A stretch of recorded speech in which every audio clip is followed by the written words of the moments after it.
quite a simple question, not necessarily a simple answer. What went wrong at Port Vale in the week?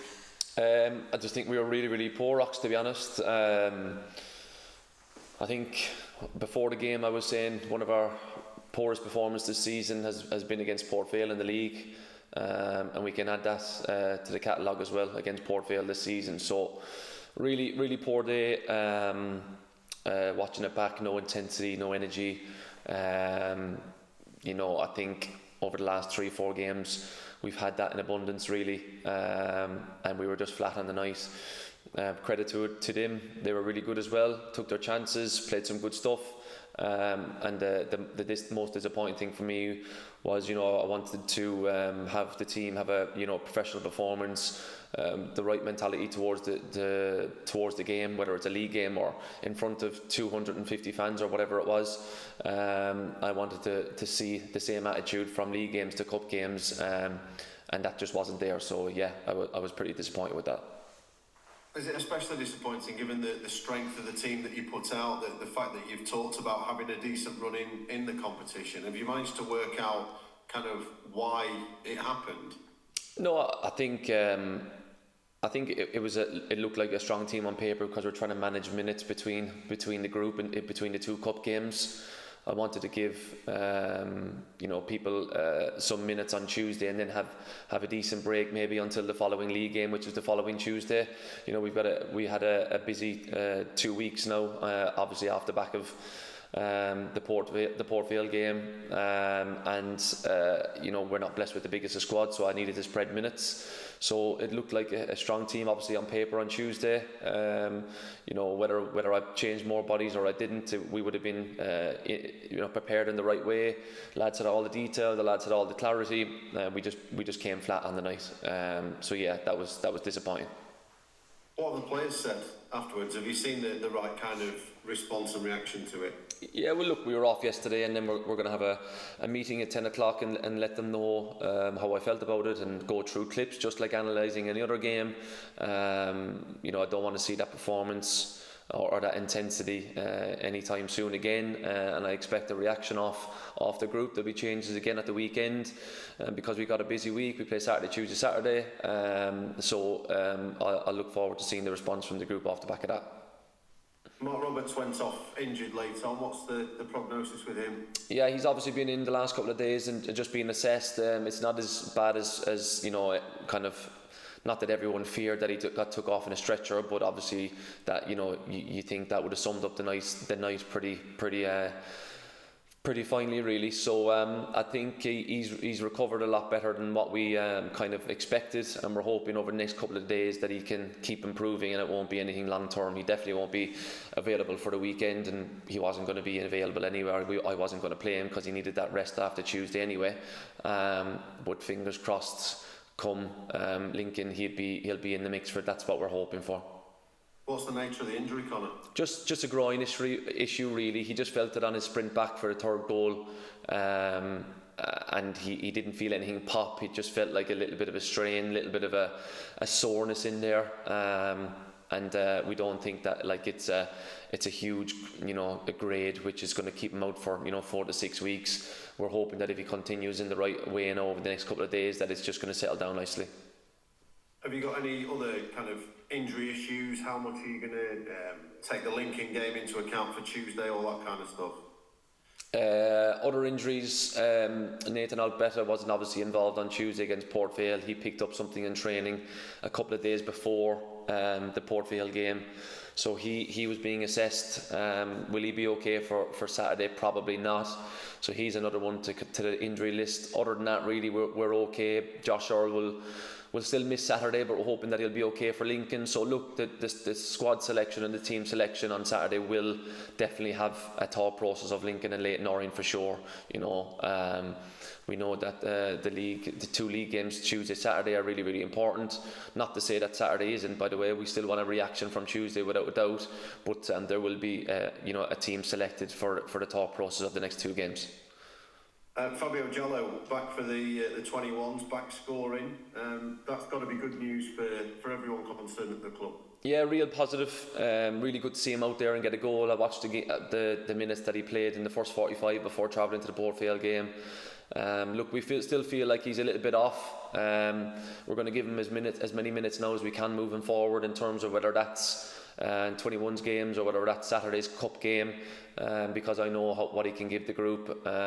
He's very similar to Reyes in terms of his ability, in terms of his strength and his pace and power and explosiveness and his dribbling ability. But just on the opposite side of the pitch, he obviously would play on the right, being the way we play with our wingers, and they like to cut inside the pitch. So look, real good to see him back, and we're hoping that he keeps going in the right way now, that over the next kind of couple of weeks he can start getting integrated back into a first team league squad. Is there a bit of extra emphasis now on this Saturday in terms of the FA Cup after the trophy exit? I think there's an emphasis on every game, Ox, if I'm being honest. There was a big emphasis on Tuesday's game, a big emphasis on this Saturday's game, regardless of results, regardless of the form. The lads go into every single game knowing that I want to win, knowing that the preparation is going to be correct, knowing that they're going to have the clarity and the detail. Look, I know we're not going to win every single game, but there's a way of losing as well, and that wasn't the way on Tuesday night. The third round is always a special occasion to be involved with, isn't it, in the football calendar? I imagine that you're very keen that Barnsley are part of all that. Yeah, we want to get through. We want to win a game. We know that the big boys come in after this round. We've got to take everything into effect really at the weekend. Whether it's trying to get through the round and through the tie, of course, we all want to win. But obviously with the thought process of the league games coming up that we know that are very important. So look, ideally we put a team out that puts a performance in that hopefully obviously ends up in the right results, and then obviously we're in a good place then heading into the 2 league games. But yeah, look, we'll be taking the Saturday's game very, very seriously, but with a thought process obviously of the following week. Some thoughts on Peterborough. They rallied initially when Luke Williams went in. They've had a couple of defeats since. What have you kind of made of them over recent weeks? Yeah, obviously started very, very strongly under Luke to start with. Obviously come off the back of a couple of poor results recently. We know obviously Luke likes to keep the ball and be possession based and whatnot, so we're going to have to be very good out of possession. We want to obviously try and dominate the ball in spells ourselves, and we like to have control of the game. So yeah, look, we know what we're probably in store for, and like I said, the team will be fully ready to go come kick off. Man, look. Cheers. Hi Conor. How are you doing? Yeah, good, thank you, man. Good, thanks. Georgie Gent, just check on him as well. How's he getting on? Yeah, really good. Really good. He played well on the last game for the 21s. Looks to be in a really, really good place. We're hoping now that he can get integrated back into first team squads if needed. So he's played his fair share now of 21 games. He's trained with us now for a decent amount of time on the grass. Look, his injury was not an easy one for him, but we do feel like now he's in a good place to be considered in first team squads. Okay. And obviously you've got him and Ogbetter when fit, who's sort of like, I guess, more traditional left backs in terms of they can get forward, but you play centre backs there a few times as well. Is that something you'll just juggle for the rest of the season, depending on the game and horses for courses? Yeah, exactly. I think, look, Josh has played there a couple of times and he gives us height, particularly against certain teams. Then obviously Nate and Georgie are more attacking minded. It's specific to the game and what we feel like is needed. Our left back at times is needed in a certain role in possession of the ball, to stay in a certain area, and then obviously without the ball he defends obviously as a natural left back. So it's definitely what's needed for each game really. Just wanted to ask you about David Goldrick. Obviously been a little bit of a while since he scored. I know he's playing in sort of different positions and not always been in the starting lineup, but obviously he brings a lot to the team. We've heard that from other players and around the squad, but are you hoping that sort of you get a bit more out of him in terms of end product in the next few weeks? Yeah, hopefully so. Obviously, look, if he's selected, he always is a vocal point for the team, and he gives so much to the lads on and off the pitch. So, look, he'll know that he'll want to score more goals. That's what he's done all his career. So, yeah, look, he'll know that he'll want to put that right the next time he plays. But yeah, look, there's no problem with Didsy. The amount he gives the team without scoring is something that he does in abundance. So, everyone's really pleased with him. I know you touched a few weeks ago on sort of the young talents that are coming through and being given an opportunity under yourself, obviously, like Bland, Vermael, Cleary, Patrick Kelly. Obviously, you can add Fabio to that list probably when he comes back. I mean, that's a really exciting sort of group of assets and players to come through for the club, isn't it, at the same time? I mean, how high do you think they could go, and how important is it for the club, obviously, to progress along with them as they progress? Yeah, exactly that. Yeah, look, there's we're very fortunate for the crop that we've got. You know, they know that there's a platform there with me for them to go and play and grab the shirt and stay in the team. You know, the first game probably I did that. You know, with all of them in the team together was Doncaster. Over the last 3 or 4 games, they've done very, very well. Quick reminder on Tuesday night that, you know, if you're off it at any little bit, not for just the young lads by the way, but just for the older lads as well, that you can get found wanting, and it's a quick lesson for you not to take your eye off the ball.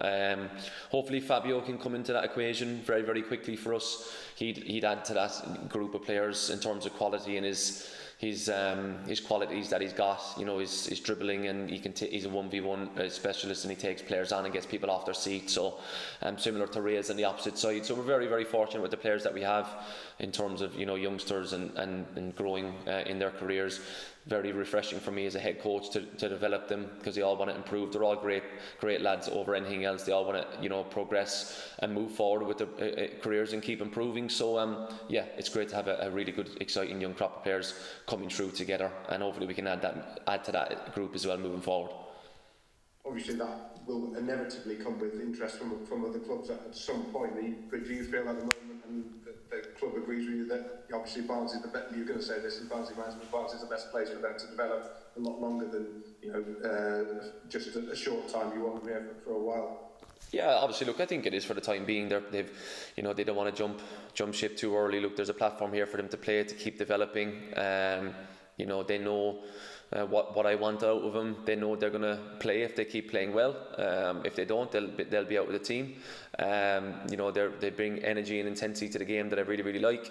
And hopefully, look, they can keep developing, and that's my job. Look, if interest comes, that means that they've taken their opportunity, that they're developing well, and I've done my job as well, and that's what the club wants. They want, you know, every club wants assets that are very valuable to other clubs. It's as simple as that. So yeah, look, we're very glad with the crop that we have, but they need to keep improving and keep working hard every single day, and that's what I push them to do all the time.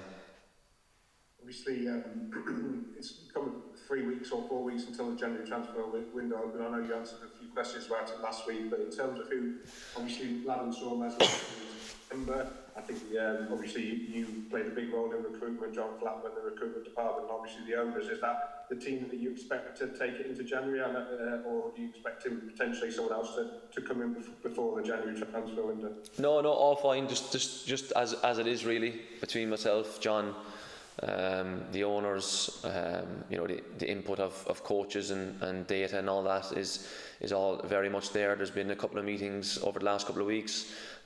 You know, all is in work in progress really, and hopefully you know, we get through the Christmas period in a good place, and then we can add a couple to the group, as any team will be looking to do come January. And just lastly on the Port Vale and moving forward, is it a bit of a weird one to analyse, because as a game it's obviously way below the standards that you want, and you're obviously frustrated, but there's also the balance of the recent league form, and it seems like a real anomaly as well. Yeah, it was, like I said to the lads after the game, I didn't see it coming. I felt like the lads were in a really, really good place over the last 3 or 4 games. They've trained very, very well over the last 3 or 4 weeks. There's been a real energy and a buzz about them, and they were high on confidence, and they just came flat on Tuesday night, unfortunately. Look, I was really disappointed. They know that. They know my feelings about it. It was way below the levels that I expect, and the levels that we've put in place over the last kind of 3 or 4 games. And hopefully, with the reaction, you know, the reaction hopefully that we will get over the coming weeks will show in the next, you know, 4 or 5 games over now to the Christmas period. Thank you, Conor. Hi Conor, I hope you're well. Yeah, you sort of touched on that. I mean, you're obviously disappointed and a bit angry, but as much as you can have a go at them, I mean, the players know you well enough now. Do you want to see them sort of, I suppose, a bit of anger and disappointment amongst themselves, really? Cause yeah. No, I hope. Yeah, Leanne. Look, I hope they're hurting. They've got to be.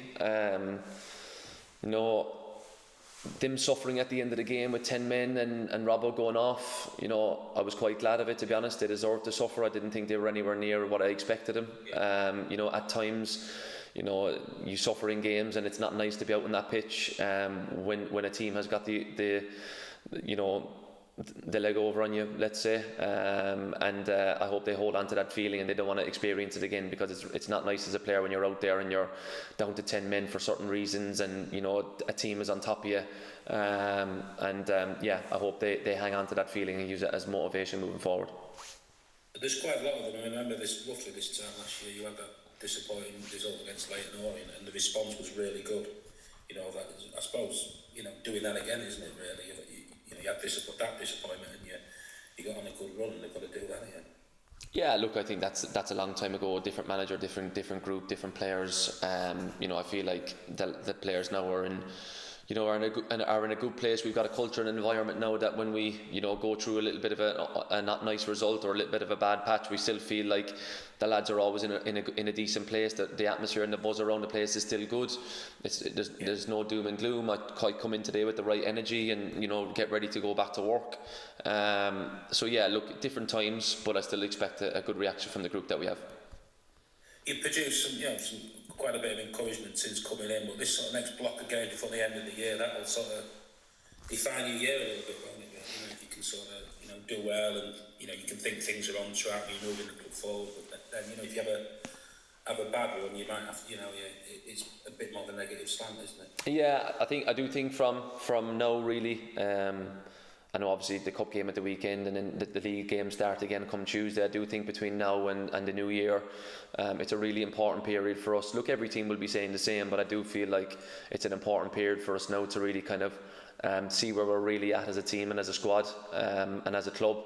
And look, there'll be full work ethic from myself and the lads and pushing in the right direction for sure. And look, hopefully we get that little bit of luck with injuries over the period. Like I said, we're not the biggest of squads, and hopefully we can go into every game in a strong place and come the end of it, like I said, in and around that New Year period, we're in a good place to attack the second half of the season. You sort of, you sort of approaching January, well, that will stay the same whatever happens with results, or could it be defined by results? If you have a good run, you know, push to get a few more players, or you know, what's the sort of thinking going into January? Have you sort of decided upon it already? Yeah, time will tell. Look, I think I still think the positions that we need will stay the same. I think that's important to know, and then obviously look what type of player it is may depend on the position. Who knows? But I think right now there's a clear way of speaking with recruitment and John and the owners, and we're all on the same page. We're looking for the same thing, and we all know the kind of process that we're in. And hopefully, you know, come the end of January, the squad's still in a good place to attack the last kind of 3-4 months of the season. Yeah, Didsey as well. Doug again mentioned that. I was going to mention it. I suppose you look at his career. I mean, it's form's temporary, class is permanent, isn't it? He's had these little runs in his career where it's, you know, he may not score for a few games. He's always sort of come back, hasn't he, really? And you know, that's, you're probably safe in that knowledge. Is, you know, he can just do something, bang on in the top corner the next game, that sort of thing. He's always got that in him. Yeah, Didsey's fine. I've no worries about Didsey. You know, we know that what he gives every single day and on match days, and you know, it's something that's very valuable to the group. So look, the least of my worries is David McGoldrick, that's for sure. Yeah, and just the final one, Jello as well. I mean, him sort of coming back in onto the scene. You know, he's an unpredictable. He's a good sort of talent. Gives you something different. That could be timely, couldn't it? Really, that's a really good option for you potentially to sort of throw into the mix at this period of the season. Yeah, an extra attacking body will be really useful, particularly with what he gives you.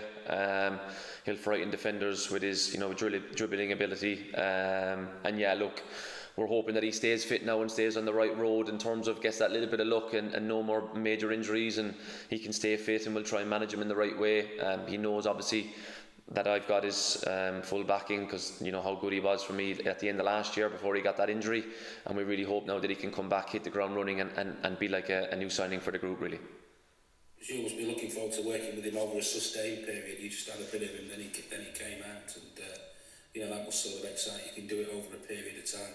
Yeah, exactly. Yeah. Look, if he stays fit and he gets back to the Fabio that I know that he can do, and even improve on that and get better, then we've got another really good, young, exciting player on our hands for sure. Yeah. Thanks for your time. All right, guys. Thank you. Cheers.